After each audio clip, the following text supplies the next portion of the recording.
Este video no trata de anime, ni de la Argentina, ni de la llegada de la animación japonesa al país austral, ni de la terrorífica censura que sufrió durante la última dictadura cívico-militar, ni de nuestra relación con los medios de comunicación. Pero como dijo un famoso pelado sobre un famoso peludo, el conocimiento es una chispa provocada por el roce de dos espadas. ¿Acaso ella está compuesta de hierro? No, pero sin el choque de esas armas no hubiera sido posible. Así que es todo eso y nada en simultáneo. He aquí con ustedes el punto justo en el que se cruzan Dragon Ball Z y el tratamiento de las obras de ficción en la historia reciente del Estado de Plata. Un kamehameha a la censura con Lara.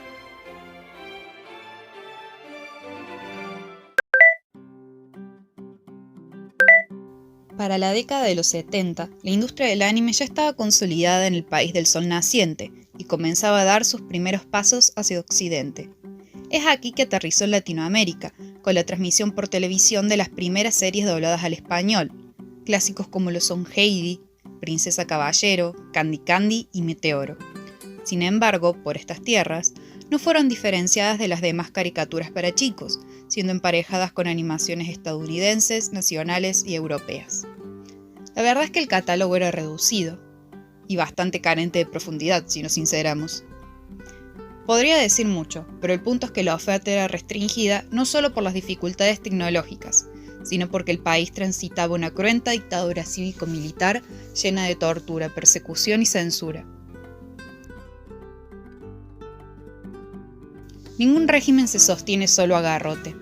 Las prácticas recreativas fueron para la cúpula militar un espacio donde encontrar y desterrar prácticas subversivas, para reemplazarlas con otras acordes a los estándares axiológicos que buscaban imponer.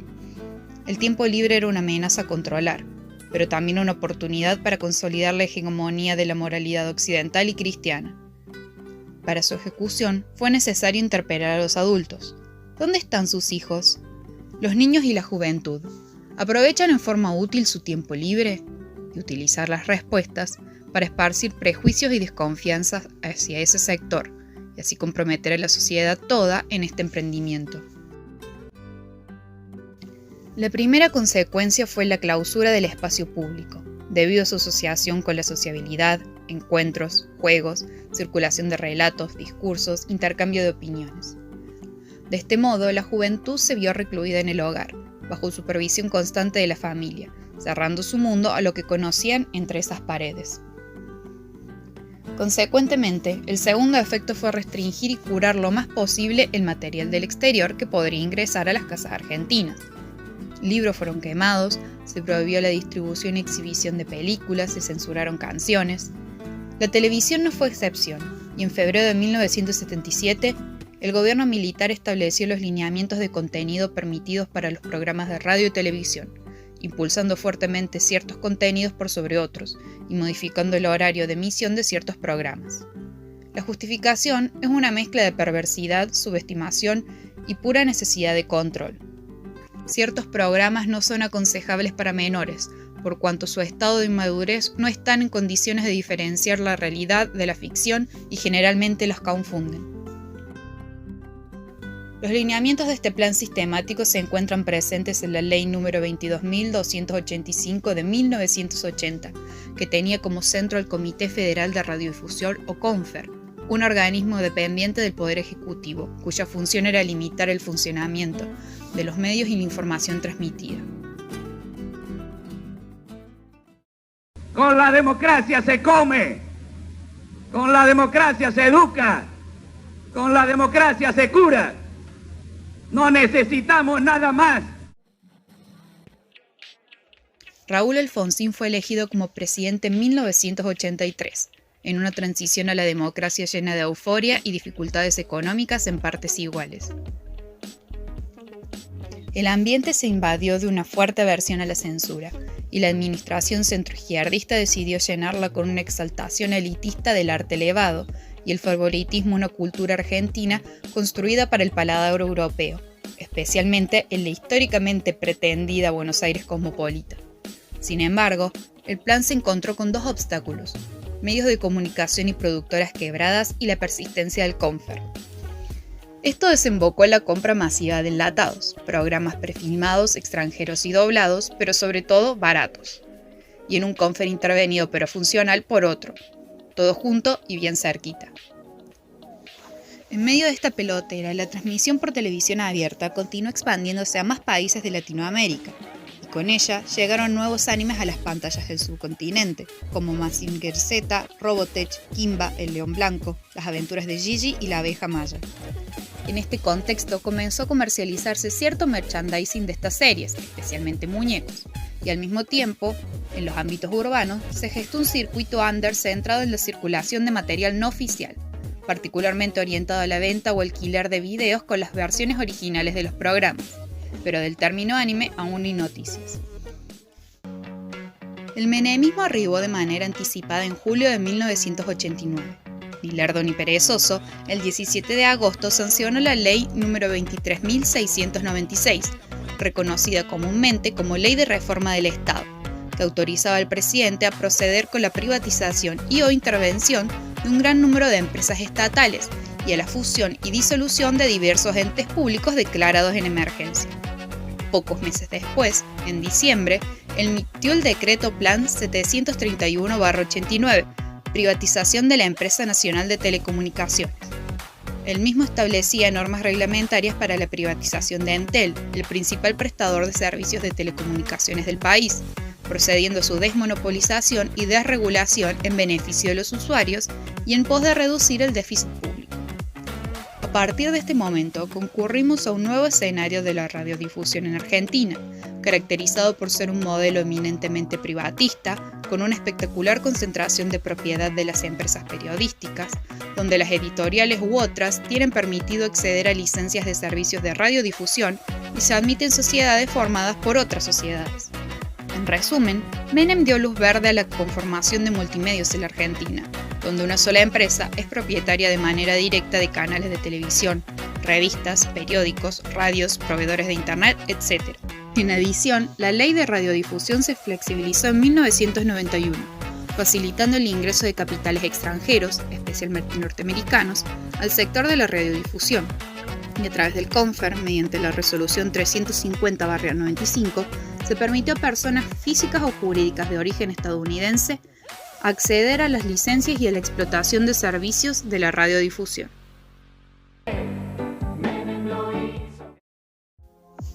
En este bullicioso caldo de cultivo, a mediados de los 90, le aparece un fuerte competidor a la TV por cable, el satélite, que venía con el acceso a Internet bajo el brazo. Para 1998, el gobierno argentino firmó en Washington un acuerdo de reciprocidad satelital entre Argentina y Estados Unidos, fruto del lobby del Grupo Clarín, empresas y funcionarios estadounidenses. El mismo autorizó a los satélites de telecomunicación del norte a operar dentro del territorio argentino, y a las empresas estadounidenses a contratar satélites de empresas locales para sus emisiones. En paralelo, el Congreso de la Nación sancionó en noviembre de 1999 la Ley 25.208, con la cual pretendió crear una empresa estatal no gubernamental, denominada Ente Radio y Televisión Argentina, RTA, encargada de la gestión de los medios de radiodifusión públicos, Canal 7, Radio Nacional y las emisoras integrantes del SOR. La cosa es que durante los finales momentos del segundo gobierno de Menem, los argentinos consumían una media diaria de 3 horas y 11 minutos de televisión, transmitidas por un total de 44 estaciones, 3 pertenecientes al Estado, 10 a estados provinciales, 29 a empresas privadas y 2 a universidades. La penetración del medio alcanzaba el 98% de los hogares y se estima que un 60% de la programación emitida era de producción nacional, principalmente producciones porteñas que eran retransmitidas a las provincias, mientras que un 80% de la producción importada era Made in USA. En los albores del crecimiento del sistema de televisión por cable en Argentina, inició sus transmisiones de Big Channel, operado por la productora de contenidos Pramer, en asociación con la importadora de juguetes Cartar. Esta señal se caracterizó por ser uno de los primeros canales de cable para niños de todo el país, con programación de 24 horas al día. 5 años después, se le sumó Magic Kids, también propiedad de Pramer, con una propuesta similar, pero con el agregado de contar con diversas producciones propias y un amplio merchandising que abarcaba desde juguetes hasta revistas. Con la aparición del último, los anime comenzaron a ocupar un lugar central en las programaciones de ambos canales infantiles, que les destinaban múltiples espacios en sus grillas, con las repeticiones de la madrugada a la mañana, tarde y noche. Entre las destacadas de la señal se encuentran las icónicas Caballeros del Zodíaco y Sailor Moon.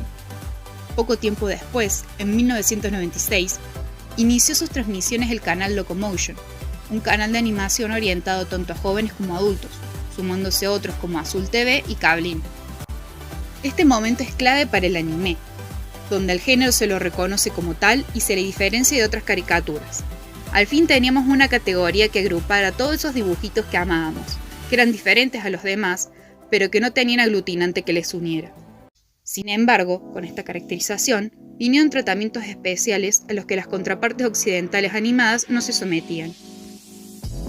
Con la preconcepción, acertado o no, de que la visión cultural latinoamericana chocaría y rechazaría el material importado, estos contenidos fueron adaptados y liberados en el diverso espacio latinoamericano, mediante diferentes herramientas. Estas adaptaciones se realizaban haciendo un doble juego de construcción y deconstrucción, donde se debía localizar a la obra en una Latinoamérica estandarizada, para ser digerida por todo un subcontinente lleno de historias, culturas e idiosincrasias variadas. Para lograrlo se valieron de las posibilidades que brinda el doblaje, es decir, la transmutación de las series del japonés y en varios casos del inglés al español latino. En esta empresa, los actores de voz deben recrear las voces originales y a la vez darle una impronta propia, usualmente sin tener información suficiente o necesaria sobre la trama y la forma de ser del personaje al momento de iniciar su trabajo. Esta labor se ha hecho y se sigue haciendo en varios países como Argentina, Chile, Colombia y Venezuela. Sin embargo, un enorme porcentaje de los programas y películas que se ven en Latinoamérica son doblados en México. Es tal vez por esto que los guiones originales son adaptados a un español que no es hablado por ningún latinoamericano, pero debería sentirse cercano a todos por igual, siguiendo prejuicios geográficos justificados por la supuesta cercanía continental que Latinoamérica posee con Estados Unidos, sumados a un cierto desconocimiento o subestimación de las habilidades lingüísticas de la audiencia, se teje un idioma conocido como el español latino, que elimina el acento, evita modismos y busca palabras estándares del idioma, siguiendo lineamientos lingüístico-culturales del inglés como variante de corte. A estos elementos de latinización se le suma una técnica crucial, que es la alteración del video. Por un lado, se hace presencia en la censura. Las escenas de desnudo, sangre o violencia pueden ser alteradas o simplemente eliminadas. Por otro lado, los videos que se muestran en el inicio y el final de cada capítulo, llamados opening y ending, pueden ser cambiados por unos totalmente nuevos o reducidos en extensión y variedad.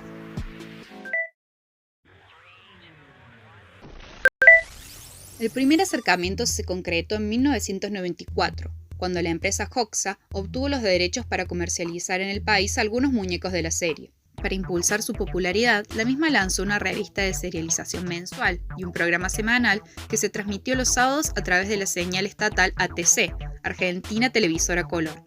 Durante el mismo, se transmitieron los primeros largometrajes de la serie, utilizando la versión doblada en España.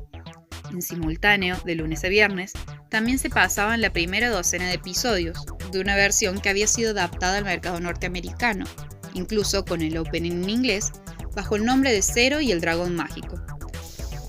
El curioso renombre se debió a que la compañía de juguetes japonesa Bandai había instalado una filial en México, con la esperanza de hacerse un lugar en el mercado latino. Tras el fracaso de 2 series animadas, decidió renombrarla y hacerle muchos cambios de estilo occidentalizadores, esperando así evitar el fatal destino. De todos modos, esta fue otra chispa al lado de una bomba de tiempo. Para ese entonces, el Confer había anunciado planes para limitar los horarios de emisión de varias series y dibujos animados, pero la idea no prosperó, en parte gracias al esfuerzo de varios grupos de fanáticos que hicieron oír su disgusto, logrando notas en medios de comunicación opositores al organismo. El tema se convirtió en un escándalo de tal magnitud que el ministro de Economía del momento, Domingo Cavallo, aprovecharía más adelante para eliminar a los dirigentes del organismo y funcionar sus restos con otras entidades en el pretexto de reducir el gasto público. No obstante, Dragon Ball dejó de emitirse debido a su fracaso comercial, aunque muchos fanáticos lo atribuyeron a la censura estatal. En 1996, la empresa mexicana Intertrack realizó el tercer doblaje del anime y posteriormente también adaptó su continuación directa, Dragon Ball Z. Ambas series fueron emitidas por el canal Magic Kids y en julio de ese mismo año se estrenaron en cines argentinos 3 películas de Dragon Ball Z, a la vez que se comenzaron a vender ediciones en video de películas y especiales de la serie. Los anime comenzaron a ocupar lugares centrales en diferentes revistas para públicos infantiles y juveniles, al mismo tiempo que Magic Kids fue sumando otras series a su pantalla, como Guerreras Mágicas y Ranma y medio, y hasta llegó a poner al aire un programa denominado El Club del Anime, un bloque de 2 horas destinado a la emisión de material para aficionados de las series de animación japonesa, que incluía desde capítulos de series inéditas en el país hasta secuencias originales de apertura y cierre de capítulos. Por otro lado, se comenzaron a comercializar los primeros manga en el país, cómics japoneses en los cuales se inspiran los animes a través de la nueva editorial Ibrea, junto con revistas especializadas como es la clásica Láser. Mientras que los intentos previos abogaron por la occidentalización y el uso del español neutro, los lectores argentinos hicieron públicas sus demandas para que las ediciones se asemejaran lo más posible a las japonesas, en cuanto a viñetado, estilo y referencias. Por su parte, la editorial le imprimió su impronta al traducir los diálogos utilizando lunfardos argentinos, especialmente porteños. La combinación de ambos factores dio como resultado un producto ganador para Ibrea. En 1997, Magic Kids estrenó Dragon Ball Z respetando su orden cronológico y transmitió 4 repeticiones diarias. Esta decisión fue un éxito inmediato, que capturó el interés no solo de los más chicos, sino también de jóvenes y adultos que veían fielmente cada nuevo episodio durante la medianoche. No obstante, la misma se emitió con cortes. Se anuló toda escena que se considerara inapropiada, por lo que para acceder a la versión completa, los fanáticos debían comprar las susodichas revistas especializadas. Para justificar la decisión, Jorge Contreras, el director de programación de Magic Kids, afirmó que muchos padres depositan en nosotros la responsabilidad de lo que sus hijos miran por televisión. No solo cortamos dibujos japoneses. Hace 2 meses corté un segmento de la Warner donde el primo de Speedy González, Tranquilino González, estaba cantando una versión de La Cucaracha que decía la cucaracha, ya no puede caminar, porque le falta, porque no tiene marihuana para fumar. Y en Dragon Ball, muchas veces hubo que cortar escenas no necesariamente de sexo. Me acuerdo de la muerte de Krilin, uno de los más queridos. Es atravesado por una lanza y muere, pero en el medio grita, ¡oh, oh!, mientras su ejecutor le quita la lanza, la agita y se la vuelve a atravesar. Quedó solo la primera parte, pero el resto fue quitado, por hacer algo redundante sobre la muerte misma. Hay muchos seguidores que nos piden que pasemos las series sin cortes en un horario nocturno y los entiendo, pero ellos también deben entender. El nuestro es un canal para chicos, y muchos tienen permiso para ver tele hasta la medianoche. Nosotros no podemos traicionar la tranquilidad de los padres.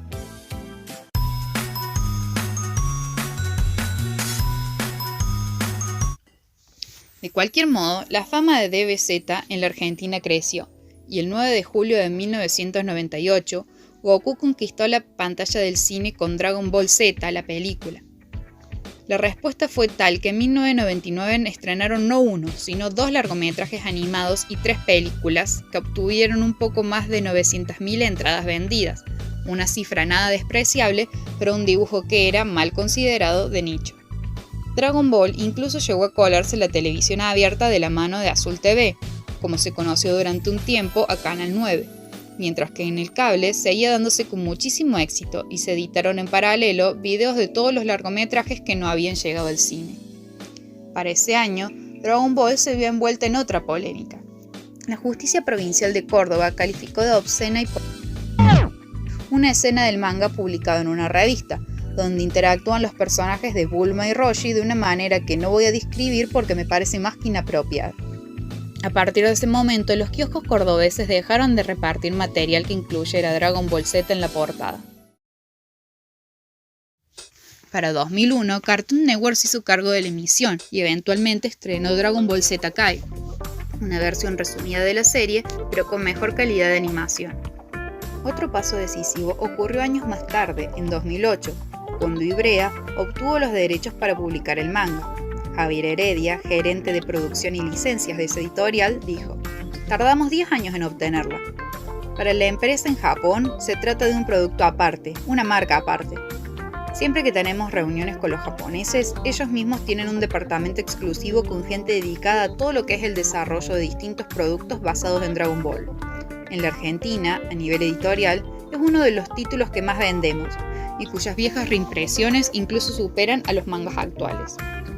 Solo en 2018, las ganancias reportadas por productos vinculados a Dragon Ball fueron de $1.032 millones, lo que la vuelve una de las 15 franquicias más rentables de la actualidad, superada solo por monstruos del tamaño de Star Wars, Marvel o Mickey Mouse.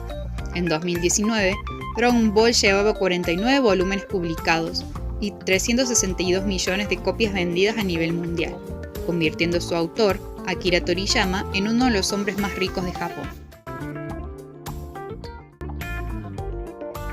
La historia de Dragon Ball en la Argentina es una de prueba y error, de acercamientos y alejamientos, de relocalización geográfica y máxima fidelidad a la obra original y su contexto. Pero Javier Heredia lo dice de manera perfecta. Dragon Ball en América Latina es una pasión, es como el fútbol. La gente corea sus canciones y en proyecciones públicas griten como si fuera un evento. Su impacto sigue siendo punta de lanza y es súper importante. Al protagonista lo conoce todo el mundo, incluso el que no sabe que es un manga o no conoce la serie de animación. Todos saben que Goku es Goku.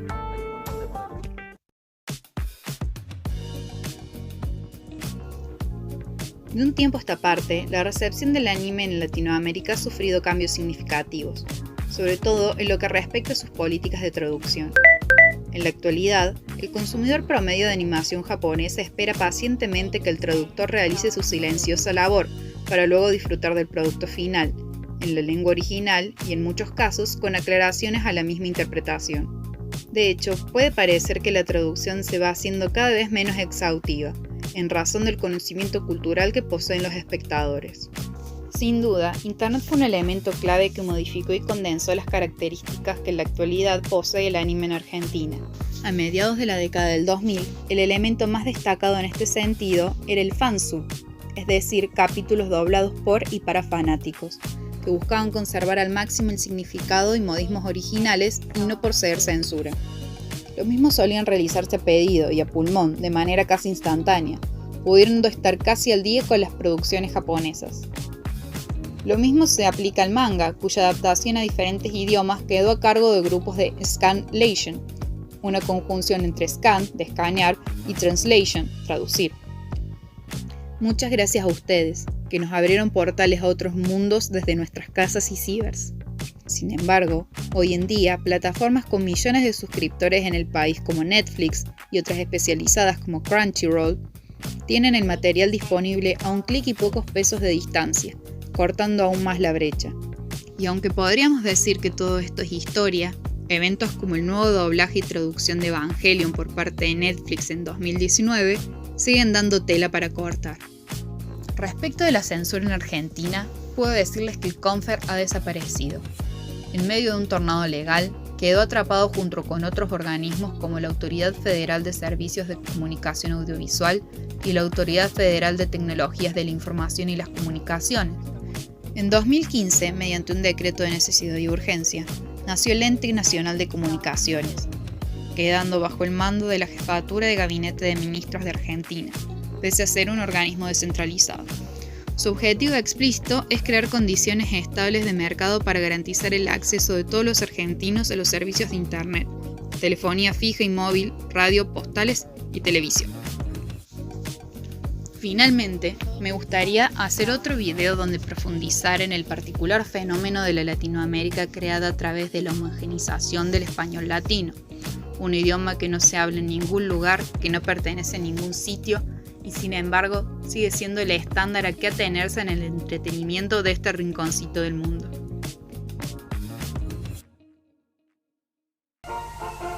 En un momento más regresaremos con Dragon Ball Z.